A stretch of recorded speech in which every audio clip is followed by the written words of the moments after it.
और चाहता हूं कि इनके कानों के अंदर जो मैल है वो निकाल कर सुन लें। आरएसएस सिर्फ मुसलमानों का दुश्मन नहीं है। आरएसएस जो है वो इस देश की डेमोक्रेसी और इस देश के सेकुलरिज्म का दुश्मन है। और इस देश के मुसलमान, इस देश का इस्लाम, इस देश का मदरसा बचेगा अगर इस देश का सेकुलरिज्म और डेमोक्रेसी बचेगी। तो इस बात को समझ लेना चाहिए। 26 नवंबर 1946 इंडियन कॉन्स्टिट्यूशन ने हिंदुस्तान का आईन पास किया। 4 दिन के बाद ऑर्गेनाइजर ने एडिटोरियल लिखा, हमको ये मंजूर नहीं है, हमको मनुस्मृति चाहिए। और हमारे पास वक्त नहीं है। हम पहले इस पर चर्चा कर चुके हैं कि मनुस्मृति हिंदू औरत को और शूद्रों को इंसान नहीं मानती है।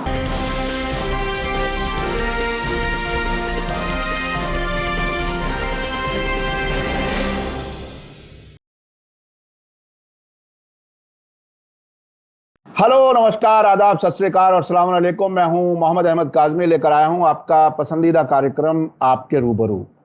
इस कार्यक्रम के जरिए हम आपको कुछ ऐसे जानकार लोगों से मिलवाते हैं जो देश विदेश की बड़ी खबरों के बारे में तफसील से बताते हैं और उसकी बैकग्राउंड और बहुत से वो वाकयात जो आमतौर पर भुला दिए गए हैं वो मालूमात जिसके बारे में आज व्हाट्सएप यूनिवर्सिटी के जमाने में कोई गहराई से कुछ जानना नहीं चाहता, वो सारी चीजें हम दोहराने की कोशिश करते हैं ताकि हमारी आपकी सभी की जानकारियों में इजाफा हो और हम और ज्यादा बेहतर अंदाज में अपनी जिंदगी में फैसले कर सकें, समझ सकें कि आखिर दुनिया किस रास्ते पर चल रही है।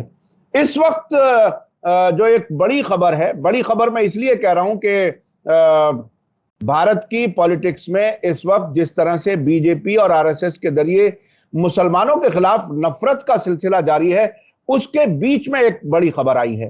खबर यह है कि आरएसएस के चीफ मोहन भागवत जी से मुसलमान 5 अपने आप को इंटेलेक्चुअल कहने वाले लोग या पढ़े लिखे लोग वो मिले हैं और ये कहा जा रहा है कि आरएसएस के साथ मुसलमानों का डायलॉग होना चाहिए। इसमें मिलने वालों में farmer election commissioner SY Qureshi, farmer Delhi के लेफ्टिनेंट गवर्नर नजीब जंग, नई दुनिया अखबार के एडिटर शाहिद सिद्दीकी और जमीरुद्दीन शाह जो मिलिट्री के आदमी हैं लेकिन एएमयू अलीगढ़ मुस्लिम यूनिवर्सिटी के वो वाइस चांसलर भी रह चुके हैं और एक इंडस्ट्रियलिस्ट हैं सईद शेरवानी।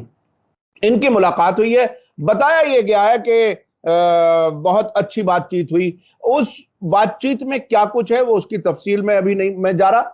मैं इस मसले पर एक ऐसे शख्स से बात कर रहा हूं जिसमें आरएसएस के बारे में तकरीबन 1 दर्जन किताबें लिखी हैं। बहुत ही गहराई से मुतालिया है, बहुत ही गहराई से स्टडी है।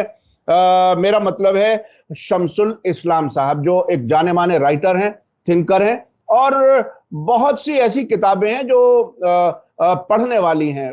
हिंदुस्तानी मुसलमानों के आज़ादी की तहरीक में हिस्सेदारी, उसके अलावा आरएसएस और जो ये फासिस्ट नजरिया है वो क्या कुछ है उसके बारे में बहुत गहराई से जानते हैं। शमसुल इस्लाम साहब, वेलकम है आपको। मीडिया स्टार वर्ल्ड को आपने वक्त दिया, इसके लिए बहुत बहुत शुक्रिया। आपकी वीडियो बहुत ही लोग देख रहे हैं। पिछले हमारे 2 इंटरव्यू हम आपसे कर चुके हैं, ये तीसरा इंटरव्यू है। आप ये बताइए कि ये जो मुसलमानों के कुछ अपने आप को नुमाइंदा कहने वाले या पढ़े लिखे या समझदार लोग ये मोहन भागवत जी से मिले हैं, उसको आप किस तरह से देख रहे हैं? और मैं साथ साथ एक चीज और बता दूं, याद दिला दूं कि बाबरी मस्जिद अयोध्या का फैसला सुप्रीम कोर्ट का जो आया था उससे 1 हफ्ते 10 दिन पहले ही जमीयत उलमा के अरशद मदनी भी मिले थे। ये मुलाकात कितनी डिफरेंट है, क्या कुछ है, इसको आप किस तरह से देख रहे हैं? बहुत शुक्रिया मीडिया स्टार वर्ल्ड का कि मुझे एक बार फिर मौका दिया।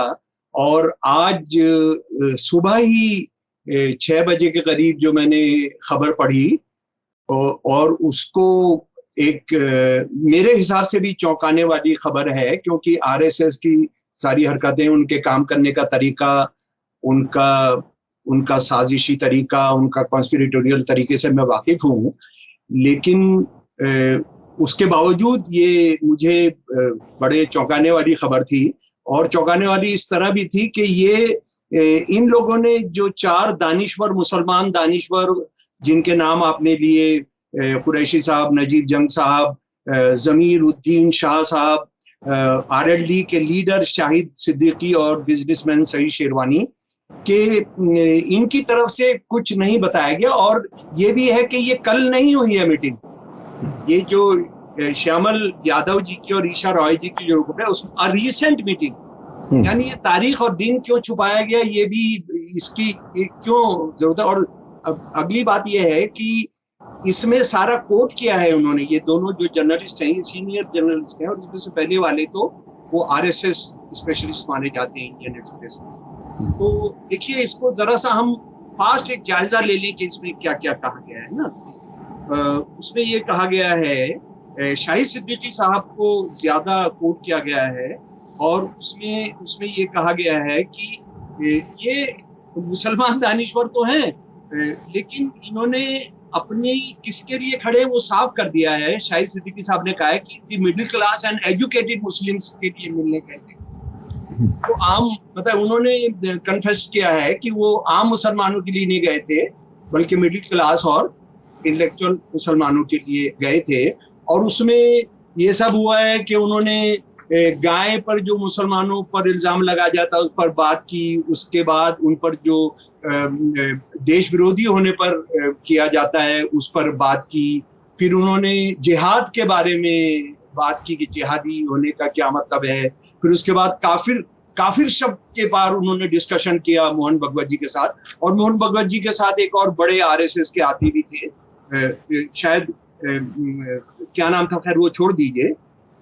और उसके बाद ये जो इन लोगों ने अलग अलग कहा है वो मैं आपको बता देता हूँ। कुरैशी साहब ने कहा है कि भगवत जी ने हमसे कहा कि वो काउ स्लॉटर के बारे में बड़े परेशान हैं, और वो काफिर शब्द का जो इस्तेमाल किया जाता है ज़ाहिरा मुसलमानों की तरफ से, वो उसको लेकर बहुत परेशान हैं।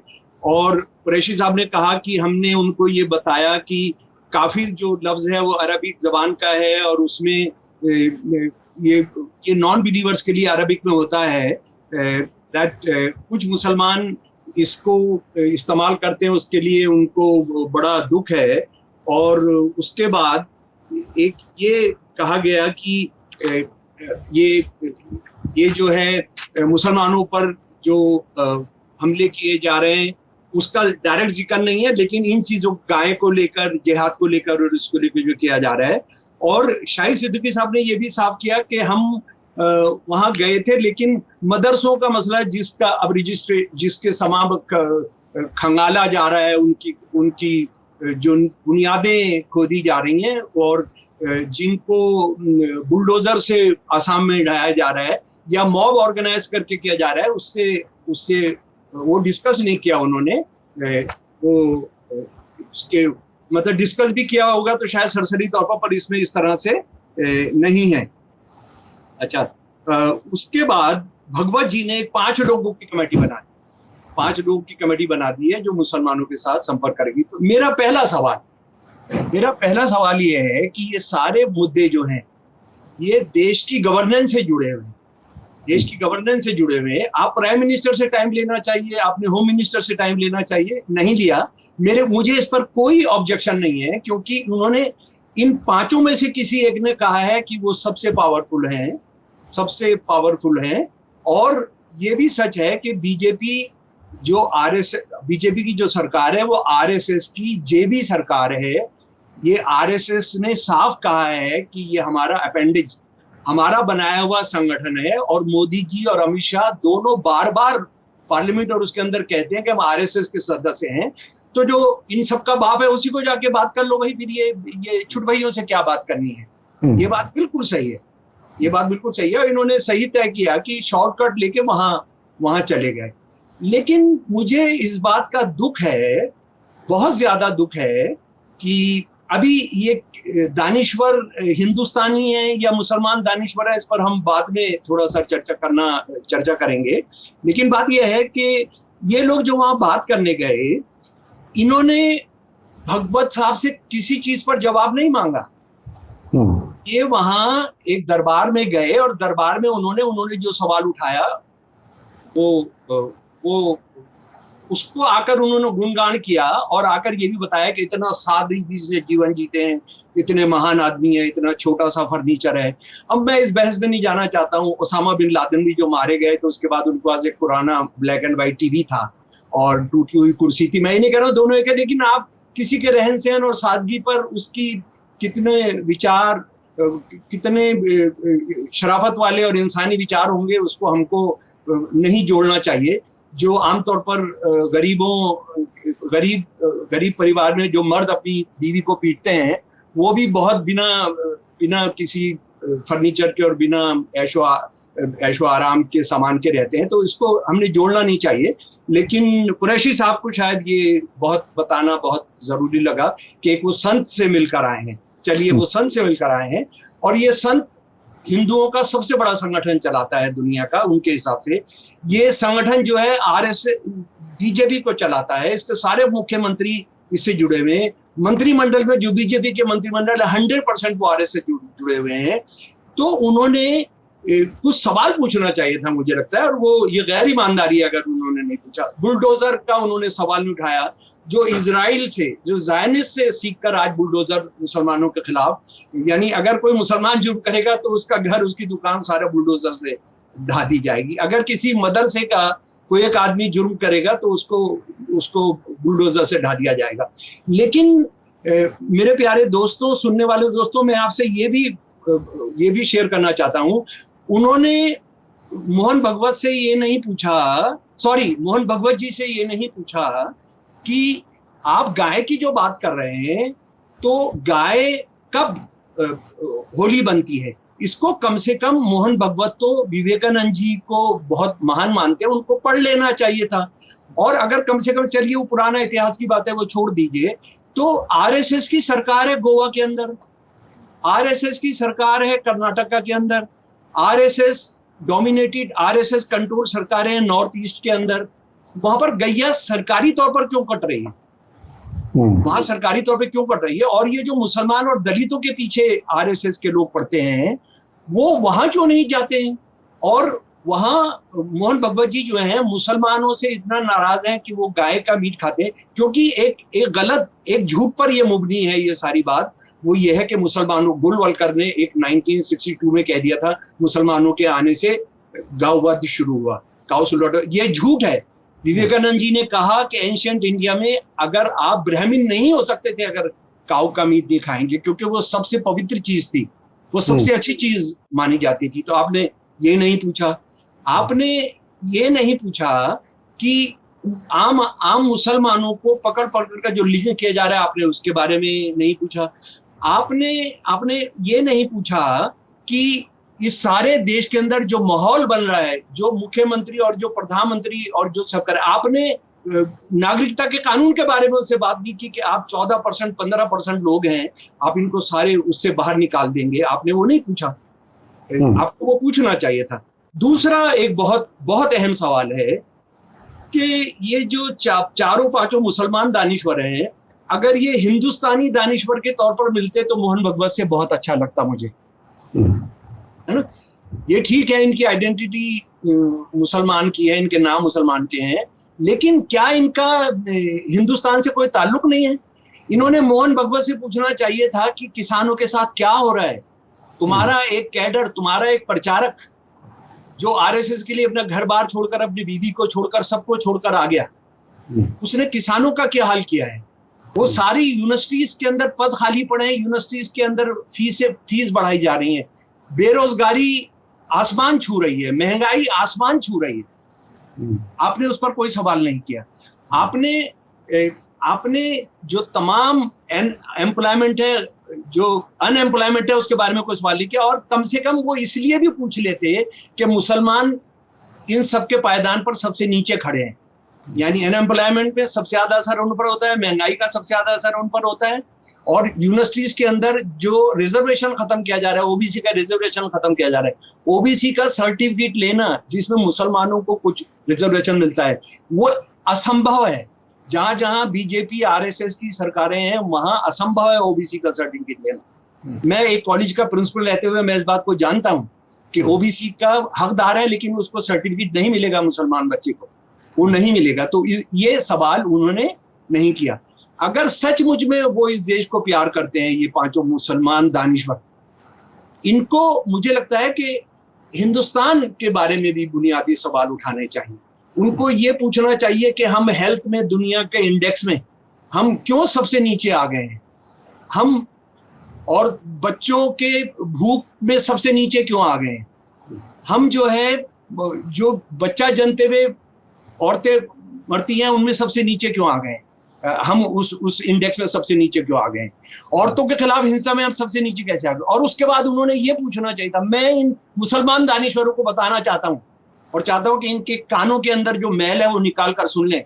आरएसएस सिर्फ मुसलमानों का दुश्मन नहीं है। आरएसएस जो है वो इस देश की डेमोक्रेसी और इस देश के सेकुलरिज्म का दुश्मन है। और इस देश के मुसलमान, इस देश का इस्लाम, इस देश का मदरसा बचेगा अगर इस देश का सेकुलरिज्म और डेमोक्रेसी बचेगी। तो इस बात को समझ लेना चाहिए। 26 नवंबर 1946 इंडियन कॉन्स्टिट्यूशन ने हिंदुस्तान का आईन पास किया। 4 दिन के बाद ऑर्गेनाइजर ने एडिटोरियल लिखा, हमको ये मंजूर नहीं है, हमको मनुस्मृति चाहिए और हमारे पास वक्त नहीं है। हम पहले इस पर चर्चा कर चुके हैं कि मनुस्मृति हिंदू औरत को और शूद्रों को इंसान नहीं मानती है, इंसानी मानती है। अगर कभी वक्त है तो हमने इसको पढ़ना चाहिए।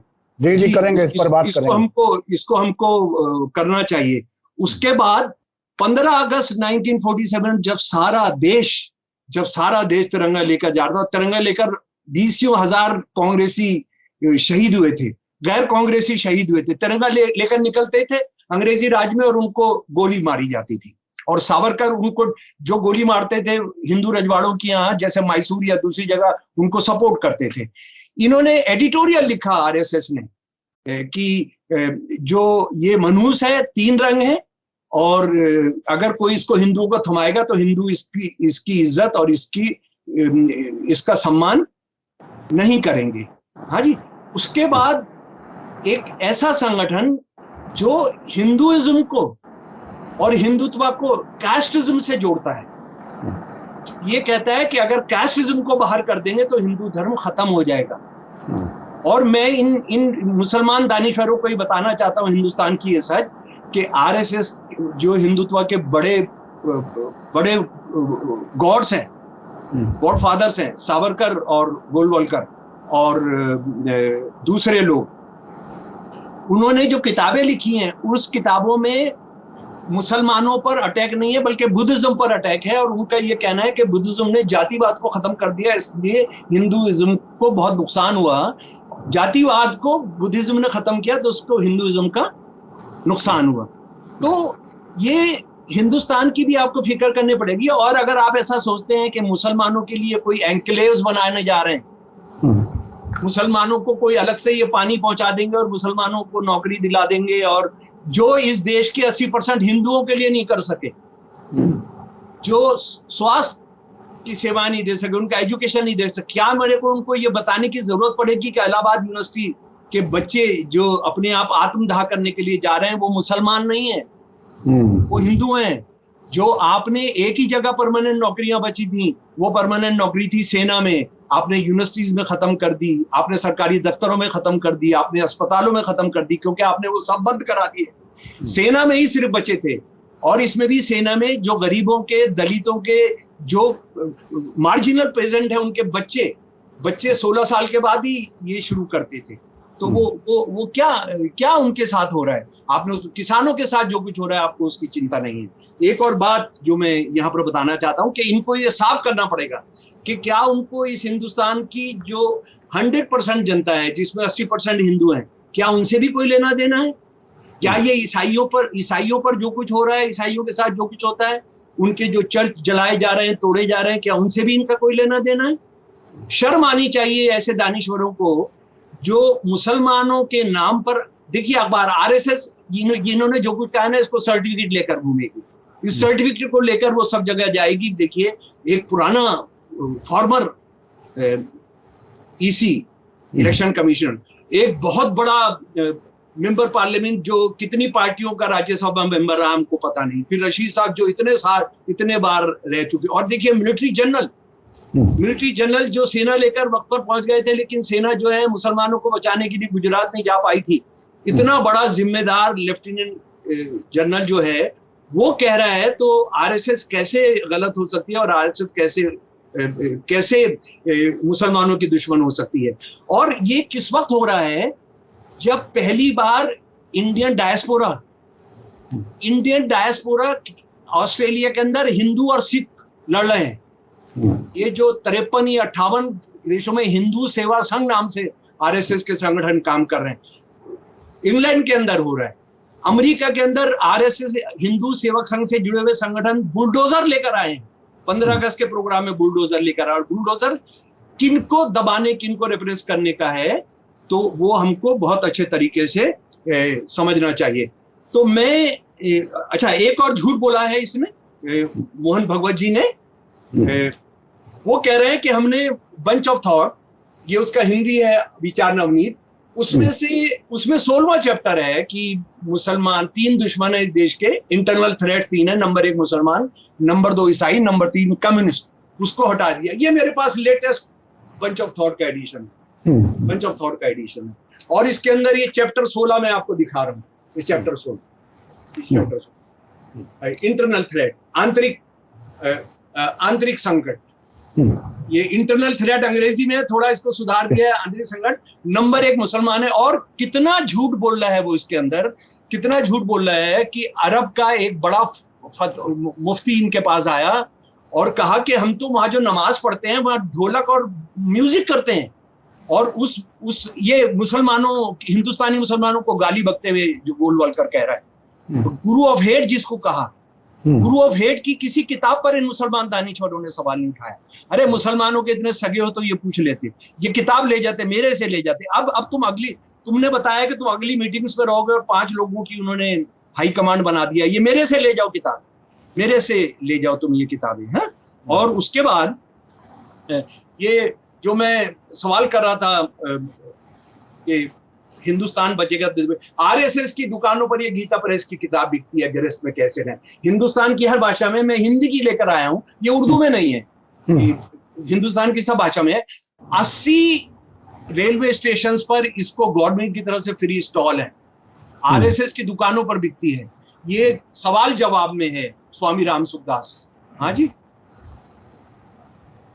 सवाल प्रश्न, पति मारपीट करे दुख दे तो पत्नी को क्या करना चाहिए? उत्तर, पत्नी को तो यही समझना चाहिए कि मेरे पूर्व जन्म का कोई बदला है, ऋण है जो इस रूप में चुकाया जा रहा है, अतः मेरे पाप ही कट रहे हैं और मैं शुद्ध हो रही हूँ। पीहर वालों को पता लगने पर वो उसको अपने घर ले जा सकते हैं, क्योंकि उन्होंने मारपीट के लिए अपनी कन्या थोड़ी दी थी। इसमें सती कहा गया कि सती जो है परंपरा नहीं है, आपका फर्ज है। औरत को काम करने नहीं भेजना चाहिए, औरत के साथ बलात्कार हो जाए तो उसने चुप होकर घर बैठना चाहिए। अरे आरएसएस के सपनों का ये हिंदुस्तान है, और तुम वहां उनसे कोई सवाल नहीं कर रहे और भीख मांग रहे हो। यानी भीख मांगना ठीक है, लेकिन आप जो है उनका हिंदुओं के बारे में क्या एजेंडा है वो तो पूछिए। मैं हमेशा मुस्लिम कट्टरवाद से और इस्लामिस्ट से उनसे हमेशा यही पूछता हूं कि आपका मुसलमानों के बारे में एजेंडा मुझे बताइए। आप हिंदू दुश्मन है, हिंदू ये करते हैं। मैं हिंदू कट्टरपंथियों से और आरएसएस के, ये फैसिस्ट ऑर्गेनाइजेशन है, ये फैसिस्ट ऑर्गेनाइजेशन है, और ये फैसिस्ट ऑर्गेनाइजेशन का हमको पूछना चाहिए, यार मुसलमानों को तो छोड़ो, मुसलमानों को बचाने के लिए तो यूनाइटेड नेशंस की सेना भी आ जाएगी, है ना, तुमको इतनी चिंता करने की जरूरत नहीं है। हिंदुओं के बारे में तुम्हारा क्या एजेंडा है? ये आरएसएस की किताबों की दुकान पर बिकती है, ये खुलेआम बंच ऑफ थॉट और ये सब बिक रहा है। और 15-16 किताबें हैं जो सारी की सारी मुसलमानों को बाहर निकालना है। और एक और बात शायद कुरैशी साहब ने बताया है, मैं कुरैशी साहब की बात से सहमत हूं कि 99% मुसलमान जो है हिंदू से उन्होंने इस्लाम धर्म कबूला, ये सच है। हिंदुस्तान का जो 95% मुसलमान है वो लोअर कास्ट से आता है। और मैं कुरैशी साहब को बताना चाहता हूं, मुसलमान जो किसी भी कंपटीशन में नहीं है, नौकरी में, बैंक लोन में, कॉलेज में, स्कूल में, दुकानदारी में, कहीं पर भी नहीं है, उनसे आरएसएस डील नफरत करता है, क्योंकि इन 95 से 99% मुसलमानों ने कभी इतिहास में धर्म बदलकर जातिवाद से छुटकारा पाया था। इसलिए वो इसको कभी माफ नहीं करना चाहते हैं। आप कभी माफ नहीं करना चाहते हैं, है ना। और ये जो है, मुझे लग रहा है कि इस देश की बदकिस्मती है कि आप आरएसएस से हिंदुओं के बारे में क्या एजेंडा, इंडियन डेमोक्रेसी के बारे में क्या एजेंडा, इंडियन सेकुलरिज्म के बारे में क्या एजेंडा, वो कम से कम ये भी पूछ लेते मोहन भगवत जी से कि आप क्या शपथ लेते हैं आरएसएस की शाखा में सुबह। आप जब साल के अंदर एक बार चंदा देते हैं गुरु पूर्णिमा पर, तो आप क्या शपथ लेते हैं? हम हिंदू राष्ट्र बनाएंगे, हम हिंदू राष्ट्र बनाएंगे। हाँ?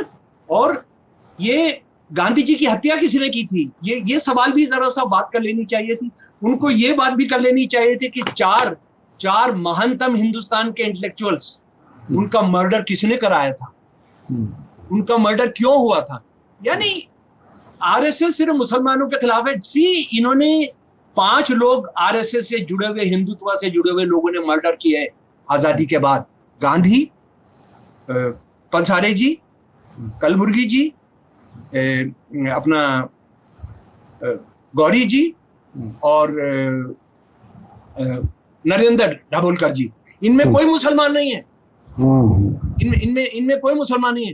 कोरेगांव केस के अंदर जिनको आपने गिरफ्तार किया हुआ है, उनमें एक मुसलमान नहीं है।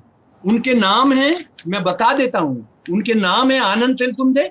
फादर स्टैनी को तो जब छोड़ा, जब वो लगभग मर चुके थे। गौतम नवलखा, वरवर राव, अब उनको रिहाई मिली है 90 साल होने पर। सुधा भारद्वाज को बहुत तबीयत खराब मिला है। एक्टिविस्ट अरुण फेरेरा, वर्नोन गोंजाल्वेस, हैनी बाबू और उमर खालिद और दूसरे। अरे आप कुछ तो पूछते कि टेरर लॉ क्या कर रहे हैं।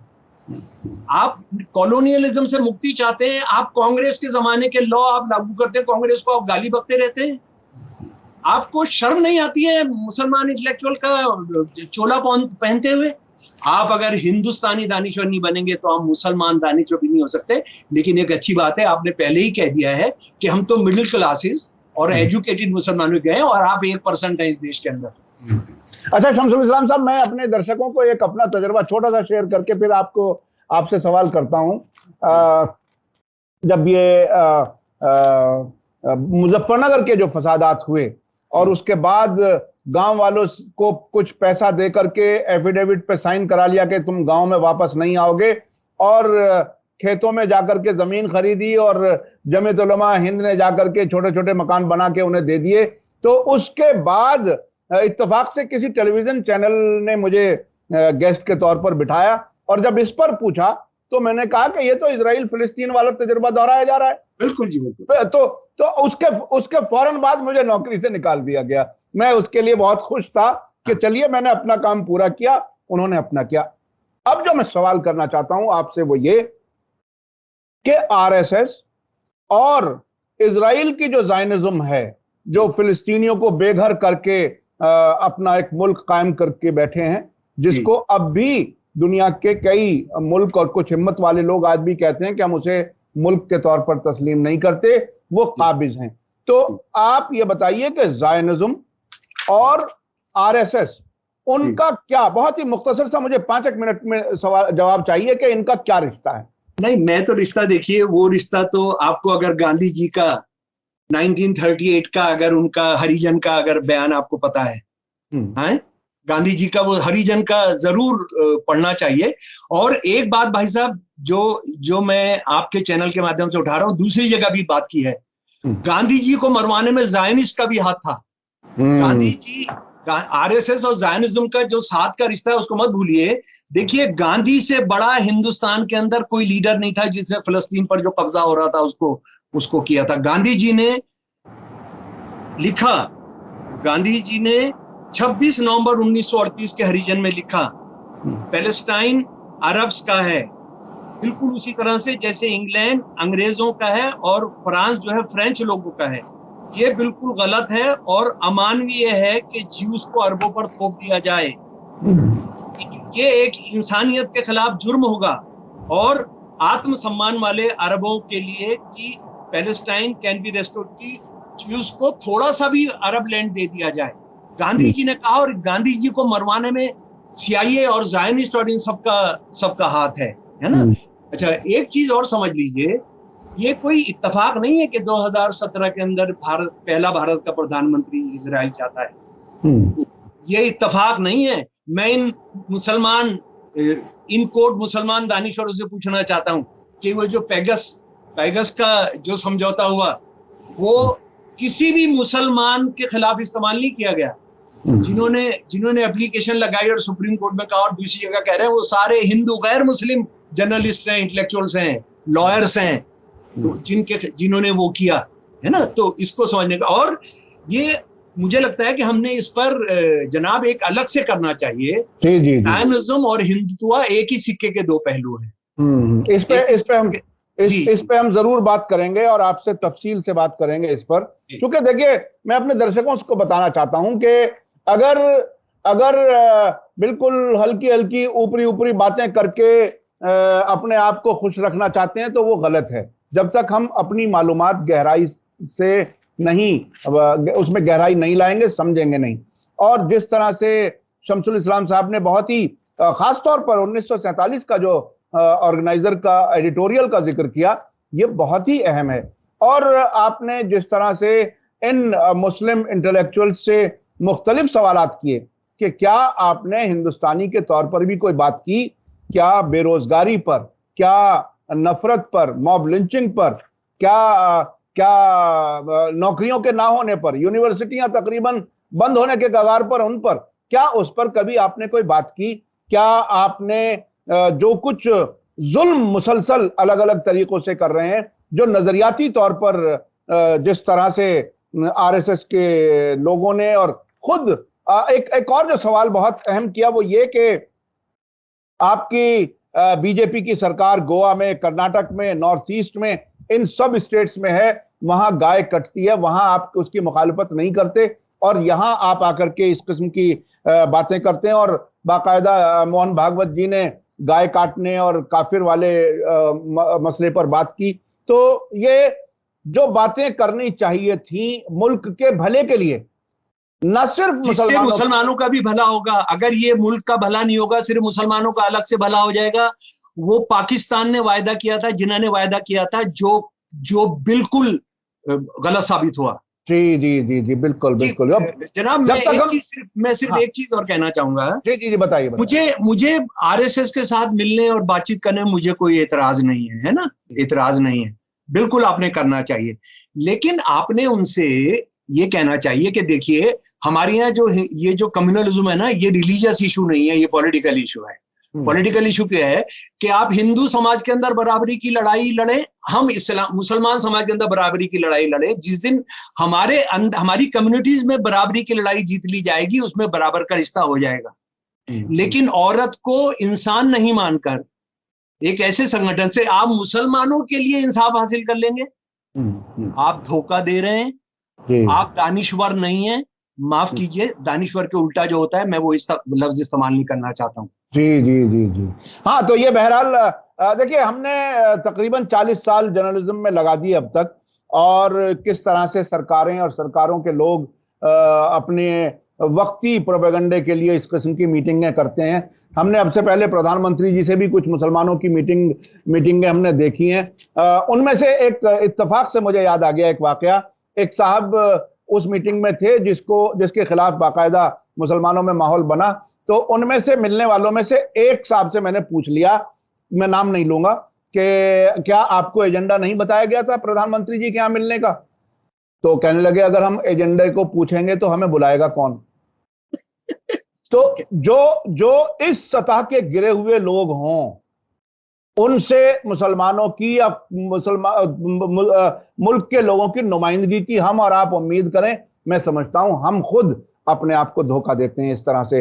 इतने घटिया लोग जिन्हें हवाई जहाज का टिकट मिल जाए, 5 स्टार होटल 2 दिन रहने को मिल जाए, और उनसे कोई भी बयान दिलवा लो, तो इस किस्म के लोगों की कमी नहीं है, एजेंट हैं।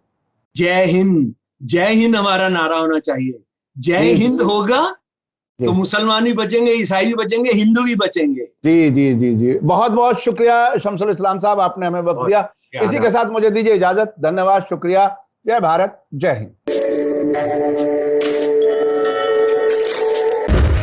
मीडिया स्टार वर्ल्ड के और वीडियो देखने के लिए हमारे चैनल को सब्सक्राइब करें और सीधे नोटिफिकेशन पाने के लिए बेल आइकन दबाएं। और अगर हमारी खबर सच्ची और अच्छी लगे तो अपने व्हाट्सएप, इंस्टाग्राम, फेसबुक और ट्विटर अकाउंट पर ज़रूर शेयर करें।